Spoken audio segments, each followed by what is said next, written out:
I'm here now with John Mollenhauer, who bought the gym from Gerard's cousin, but he's got stories about. So, John, it's your show. I'm just here for the ride. Ah, awesome. So, listen, I came in the middle of high school. Did you? Now, what high school did you go to? Livingston High School. Did you? Yeah. I'm from Montville. Oh, yeah. So, you know Scott Carpel. Who? You know Scott Carpel? What year? 86. Okay, Scott Carpel. How come that name rings a bell? Scott and I, best friends in high school. Okay. We come in, I think I'm a sophomore. But that's a ride to Olympia, right? Yeah. Yeah, we used to get a ride. Okay. And then by the time we were driving, we used to show up at 4:30 in the morning, train. We're doing this all-in lifestyle, training for bodybuilding contests while I'm a junior in high school. Really? Yeah, that's a world people didn't understand at that time. No, not at all. And we're all in. You're all in? Yeah, we're all in. So you did you do the show, his first show at the high school? Olympia, yeah. The first one? The first one. Okay. Which we're right across the street from where Olympia was. I pulled my car up. I got my sweatshirt that I haven't even worn since then. I took it out of the closet. Really? I saved one. I pulled into the bank, walked down, past the Chinese food store we used to always eat. Right next door. Right next door, dim sum. Yeah. I went up and literally shook the door that we used to go in. It's the same door. It's the same lock. And we used to train there.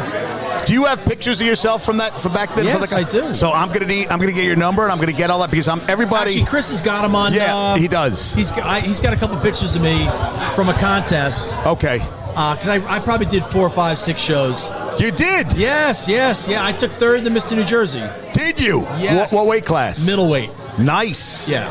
So I hung out most of my life at like a light heavy and a light heavyweight. But when I ripped all the way down, I would go in at like 176. Wow. Yeah. So, and you're still lifting. Obviously. Yeah, I still train, yeah. So where do you live in Jersey? Yeah, I live in Livingston, New Jersey. So how long did you own the gym for when you had it? I bought the gym when I was 19 and I sold it when I was just about 22. So you owned a gym from 19 to 22? I took a mortgage on my parents' house. When I was 19, I wasn't even out of college yet. And I'm believe it or not, I've been competing now for 3 years since I'm 16, Okay. 17, 18, 19. Okay. I buy it when I'm 19. Okay. I'm going to Montclair State College. Okay. I'm a cheerleader. I used to be captain of Livingston football, and I go up to Montclair State, and I'm like a 240-pound bodybuilder cheerleader at Montclair State.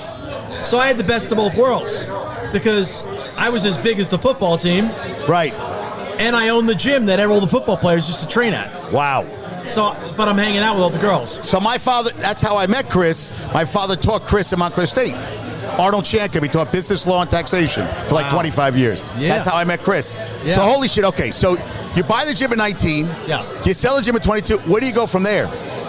Well, you have stories. Yes, I have stories because that kind of messes you up a little bit. Right, because you're 19, you're already like, you're doing stuff. You're already like the center of everything. Right. So it's you're like, making great money. Right. You got a career already. Right. And it was kind of storied because everybody used to show up. Right. To my house every day. 19 hours a day I was surrounded by people. Right. But then I went and started another chain of clubs called Major League Fitness. Okay. With one of my members at the time, his name was Keith Cedro. Okay. And he was the strength coach for the Mets. Oh, wow. And we started Major League Fitness. Wow. But believe it or not, like my whole career today, I'm in the recovery business now. Because back then I used to work 19 hours a day, and I went through like long periods of burnout. Right. After bodybuilding. Right. And just overworking. Right. And just an over jacked up life. Right, exactly. I went a little too all in, a little too early. And you're like, where do we go from here? Only downhill, but let's enjoy the ride while we do it. Wow. Oh, but you can't forget those years. Those years, I mean, they're iconic in our lives. I mean, I remember Gerard, all we had there was Rocky IV, and it would just flip over and play the other side at Rocky IV. And some guy there introduced me Pearl Jam later. I was like, Pearl Jam? Who the hell's Pearl Jam? And I was like, what the hell's Pearl Jam? But yeah, I loved it there. Yeah, that was 1995. Right. Actually, it was another gym, but I'm confusing. But I remember Gerard. That's what I remember. I remember Gerard, Johnny B. I remember. Paul, how can you forget Paulie? This is actually the leanest I've seen Gerard. Right. In my entire life. Life. I haven't seen him pretty much since then. He can't do legs anymore. So that's what he said. And I literally looked right in his direction. I didn't even know it was him because I'm so used to Gerard being this Hulk. Remember, he was the Hulkster. I told him, I remember him the Guinness commercial. Remember that where he picks the keg over his head? I remember him on a motorcycle, looked like he had a peanut shell in his head. Wow. So now where do you live in Livingston still? I'm still. I moved away for a lot of years. Married any kids? I'm married. I got 2 kids. What your kids? I have a child, a girl who's 6 years old. Okay, wow. I'm turning 55 next week. Congrats. I'm 54. All right. I'm 54. Yeah. So we're right there, man. Right there. So and I have a 16-year-old. Okay. And the 16's a junior in high school? He's a junior in high school. Does he play any sports? He plays lacrosse. Freaking, that's a lacrosse school. It's a lacrosse school. It's a big lacrosse school. So he's having a good time at that. Yeah, he's having a good time. And I'm growing a chain of centers again. Oh, where? Here on the East Coast? I had one in Florham Park and one in East Hanover. I shut one during COVID. What's it called? Regina Center. And that's a gym and... No, it's not a gym at all. It's a recovery center. So what do you... in a recovery center, recovery is the big thing right now in the industry. Okay. It's not fitness. Okay. Fitness has always been there. Right. But now recovery is the big thing. Especially for guys like us in the 54 and up range. Right. So it's what is it? What do you have? Whole body light therapy, infrared saunas, cold plunges, stuff. The elements. It's the elements. Because the body does not break. It's broken down. It's not breaking. That's what I tell everybody. I said we have tires that are going bald. They're not gonna. We can't replace them. Well, we can. You gotta. Yeah. You just gotta keep the life force strong. Right.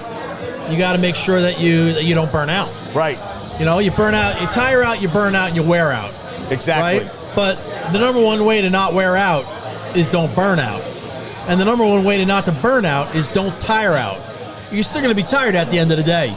But if you're proactive about recovery, now you got longevity and the best anti-aging and healthy aging remedy out there. So it helps with sleep and all that shit. I mean... you ever been too tired to sleep? I don't sleep.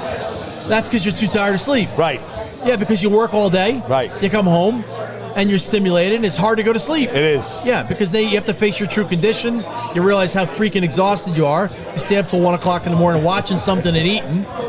And then you sleep for 6 hours and start the whole thing all over again. I feel like shit. Yeah, and you feel like shit. You feel like shit all the time. Yeah, I felt like shit for years. And this has really helped. Night and day. Changed my life. All right, I'm gonna. It literally changed my life because I literally suffered from depression for years because I'm going and going and going. First I'm in the gym business. First I'm in the landscaping business. Then I'm in the gym business. In my early 20s, then I got a chain of gyms. Then the internet hits. I'm going to school. Then you get involved in all these big projects. I'm working all the time. I literally had nothing left. By the time I was 45, I had back pain so bad I could barely get out of my bed. You're not going to work out your way through that. No. You got to recover. Right. So now I'm 54, turning 55. I feel the best I've ever felt as an adult. That's good. All right. Because I do recovery twice a day. You do? Yeah, I'm proactive about it. 30 years ago, if you took a nap in the middle of the day, something was wrong with you. And you needed an excuse. Exactly. You almost needed permission. Nobody did that sort of thing. The only thing you and I learned about recovery was once you work out, don't train that body part for another 48 hours. Right. That was it. Now you got to recharge, you got to restore, you got to rejuvenate, and you got to be proactive about it, and it completely changes your life. That's why, like, psychology is never going to override your energy level, ever. How so? Because when people talking about like living your full potential or achieving your highest potential, right? You can't achieve your highest potential when you're tired and burnt out. So your brain can try to override that and put a good game face on, but you can't sustain that. And you see people like on especially on Instagram, I got to hit my PR every day. I'm like, you can't do that. You can't peak. There's a time when you peak. They're all full of shit. They're all full of shit. Right? They're all full of shit. It's really easy to be in social media and look good on a certain day, take a bunch of pictures, and then hide behind that facade for a long period of time.